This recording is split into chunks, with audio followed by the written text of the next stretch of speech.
Eh bien, le Donnécopride est un candidat médicament développé en partenariat par le Centre d'études et de recherche sur le médicament de Normandie, le GNPC et l'IGF, qui est une molécule qui est un prototype et qui a ceci d'intéressant qu'elle est capable d'exercer plusieurs actions d'intérêt dans le traitement de la pathologie d'Alzheimer.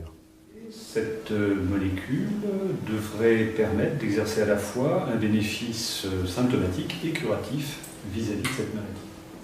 Alors, on entend par effet symptomatique en l'occurrence un effet qui pourrait réduire en particulier les troubles de la mémoire, dont on sait bien que ce sont eux qui principalement accompagnent la maladie d'Alzheimer. En ce qui concerne un effet curatif, eh bien, le Donnécopride pourrait, il faut être très prudent, pourrait permettre une réduction de la formation des plaques séniles et donc exercer de ce fait un effet curatif.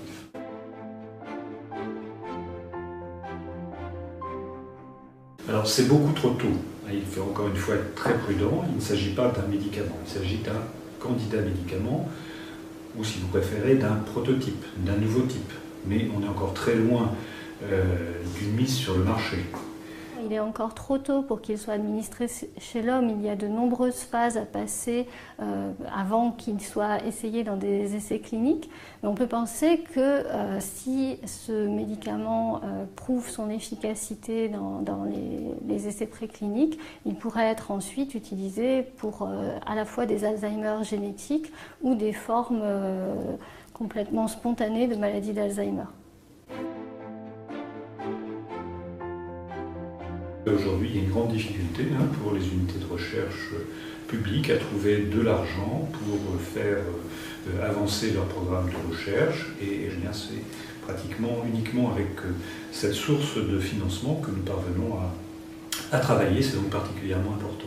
Souvent, les associations comme ça, qui sont issues de donateurs privés, vont oser prendre un risque de financer un programme qui amène des idées nouvelles, des idées originales par rapport au paysage et aux dogmes scientifiques. Et donc ça nous permet, nous, de commencer un travail, de l'amener jusqu'au point où on l'a amené à présent, et qu'ensuite il y ait un relais de prix peut-être par des finances plus importantes pour développer le travail. Je pense que ce financement par notamment des personnes sensibilisées à cette maladie, parfois même des familles de patients, est extrêmement important. Ça permet aussi pour les chercheurs de rendre des comptes à des personnes et leur montrer que la recherche continue à avancer dans les laboratoires publics et que ces personnes ne sont pas complètement abandonnées à cette terrible maladie. Il ouvre de grandes perspectives, mais il n'est absolument pas terminé, comme je vous l'ai dit plusieurs fois. C'est un début maintenant. Il faut qu'il soit concrétisé, mais nous sommes très confiants parce que, encore une fois, ce prototype, il appartient à une nouvelle famille de molécules, à un nouveau concept, si vous voulez, et nous sommes très confiants dans le progrès que ce concept pourra amener dans le domaine de la thérapeutique anti-Alzheimer. Merci à l'ALECMA, en tout cas, de nous avoir aidés sur ce programme. Je remercierai l'ALECMA et ses donateurs pour avoir cru en ce programme et nous avoir donné le coup de pouce pour démarrer cette aventure. Je voudrais juste remercier effectivement la Ligue européenne contre la maladie d'Alzheimer de nous avoir fait confiance pour développer ce programme.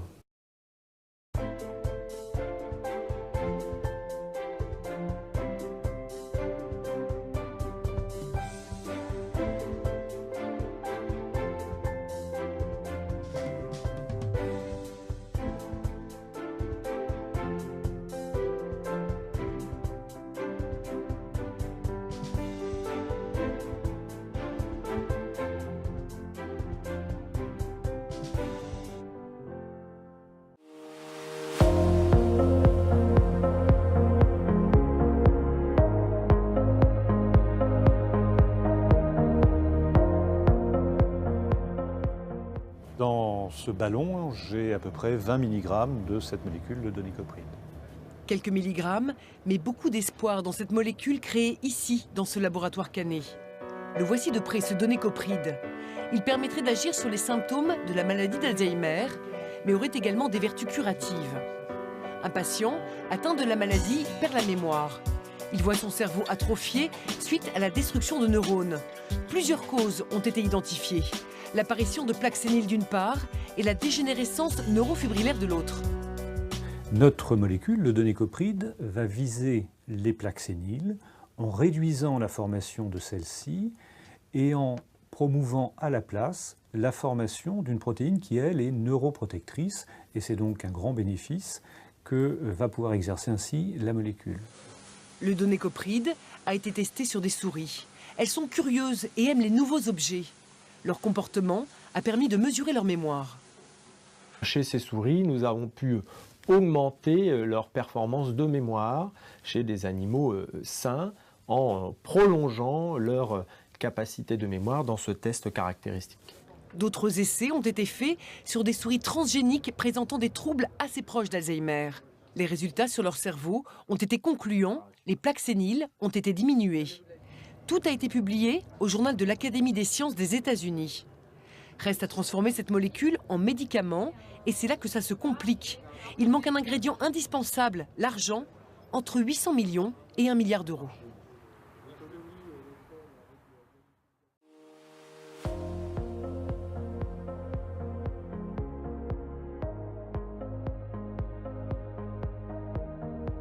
Je suis vice-présidente de l'association où je travaille depuis 2001. J'ai été longtemps trésorière et je suis également un petit peu responsable de l'antenne de Neuilly. Mais je m'occupe beaucoup du département dans son ensemble, du 92. Donc France Alzheimer, c'est une association de familles pour aider les familles avant les malades. On s'occupe d'abord du soutien psychologique des aidants familiaux, car vous savez que c'est une maladie qui est terrible, mais terriblement usante pour la famille et l'entourage. Donc ça s'est créé il y a 30 ans par des familles qui n'en pouvaient plus et qui se sont serrées les coudes, rassemblées, solidaires les unes avec les autres pour s'entraider. Donc notre objectif, c'est d'abord le soutien, je répète bien, aux familles. Bien sûr que quand on s'occupe des malades, ça aide aussi les familles.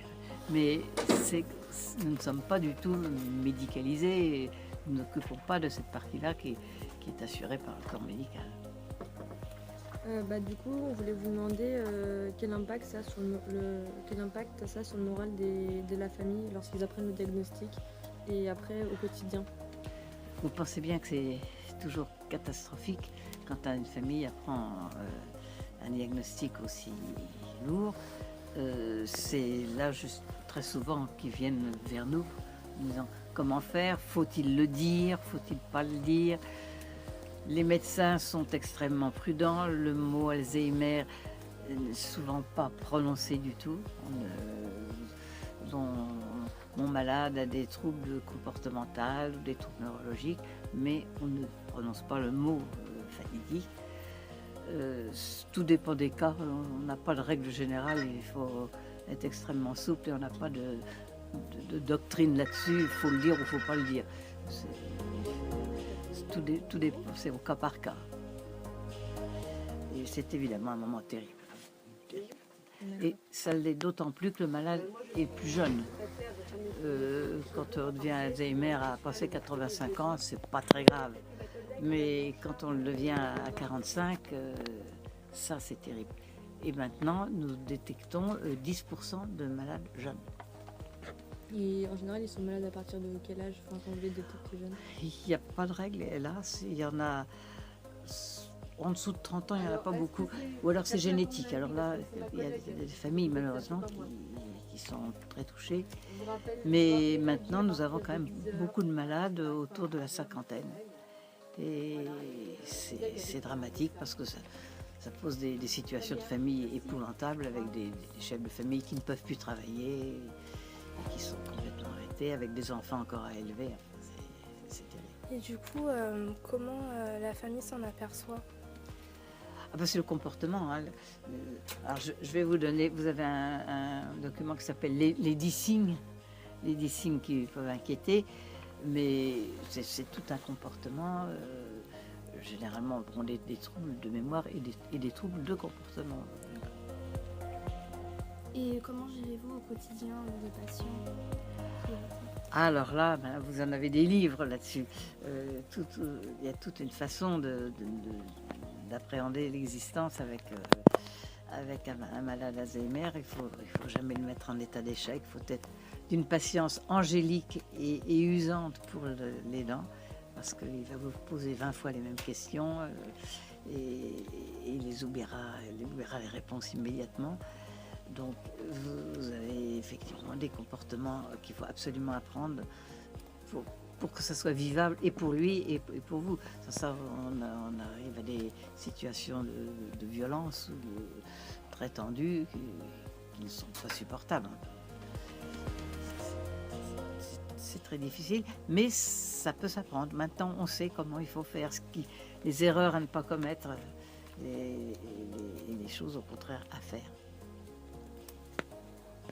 Ensuite, les patients qui sont atteints de la maladie d'Alzheimer, ils reçoivent des traitements? Alors, il y a des médicaments, il y en a, mais très franchement, ils ne servent à rien. À l'heure actuelle, ils ont plus quelquefois d'effets secondaires malheureux et regrettables que d'effets positifs. Dans le meilleur des cas, ça stabilise et la maladie avance par paliers. Il va rester 2 ou 3 ans stable, et puis tout d'un coup, un incident de santé haute, patatras, le malade va tomber à une marche en dessous. Non, les médicaments, très franchement, actuellement, c'est pas la peine d'espérer progresser ou même plus stabiliser. Donc du coup, maintenant, on ne sait pas comment ralentir les effets, hormis les médicaments. Les effets secondaires? Non, les effets de la maladie. Les effets de la maladie, ici, mais il n'y a pas un Alzheimer. Il y a autant d'évolution d'Alzheimer que de malades. Pourquoi? Parce que vous savez que c'est des protéines, des plaques d'amyloïdes qui se mettent dans le cerveau, et elles se mettent n'importe où dans le cerveau. Et suivant l'endroit qui est atteint, le comportement est différent. Alors ça, vous avez des choses là-dessus plus détaillées. Moi, je ne suis pas du tout médicale, donc qui vous le disent. Vous avez donc des maladies qui sont dites proprement Alzheimer, puis d'autres accords de Lévy ou les frontotemporaux, suivant la situation dans le cerveau. Où le cerveau est-il atteint, envasé par cette protéine qui fait de la boue dans le cerveau, qui est complètement oblitérée, tous les souvenirs et les choses cognitives. Donc il n'y a pas une ligne très définie. Chaque malade évolue suivant sa personnalité. Voilà. Qu'est-ce que ça fait aux personnes qui sont au quotidien entourées de patients atteints de la maladie, justement? Ah, il faut penser aux auxiliaires de vie spécialisés. Eh bien, il faut qu'elles aient un très bon moral. Absolument. Les patients, il y en a de toutes sortes. Il y en a qui sont extrêmement gentils, extrêmement doux et sans problème. Vous en avez d'extrêmement agressifs. Ça peut même aller jusqu'à la violence physique. Hein. Ça peut y avoir des phases. Donc, le personnel réagit de son mieux, mais le fait est que c'est un personnel qui est méritant quand il est à la hauteur, quand il fait bien son boulot, qu'il ne les maltraite pas. Mais quelquefois, on peut comprendre un geste de maltraitance parce que la patience humaine a des limites et tout ce qu'on peut supporter. En général, quand cela arrive? Dans les EHPAD, dans les départements Alzheimer, c'est extrêmement surveillé. Une auxiliaire de vie qui maltraite, il y a des problèmes de maltraitance, c'est un fait, on le sait. Il y a une association, maintenant ça a été repris par les conseils départementaux, mais il y avait une association qui ne s'occupait que de ça. Supporter certains malades, c'est extrêmement difficile, extrêmement dur. C'est pas bien de les maltraiter, mais il faut savoir effectivement aussi pouvoir les supporter. Et il y a plus de patients dans des centres ou avec leur entourage? Oh, je crois qu'il y en a quand même encore plus gardés par leur famille. Les familles sont dévouées dans l'ensemble. Il y a des gens extrêmement dévoués. Extrêmement liés, oui. Et puis il y a des gens extrêmement seuls aussi. Et les gens extrêmement seuls, du coup, vous pensez que ce serait mieux qu'ils trouvent de l'aide ou qu'ils restent... Écoutez, on essaye de les faire rester chez eux le plus longtemps possible avec des aides extérieures suffisantes. C'est la meilleure des solutions. C'est ce qui les garde le mieux avec leurs repères à eux. Quelqu'un qui n'est pas bien, que vous mettez en EHPAD spécialisé, il va encore décliner encore plus vite. Hein. C'est clair, les statistiques sont formelles. Le déclin s'accentue à partir du placement. Mais d'un autre côté, il y a des moments où on ne peut pas les laisser vivre tout seuls parce que c'est trop dangereux pour eux et pour leur entourage, malgré toutes les précautions qu'on prend.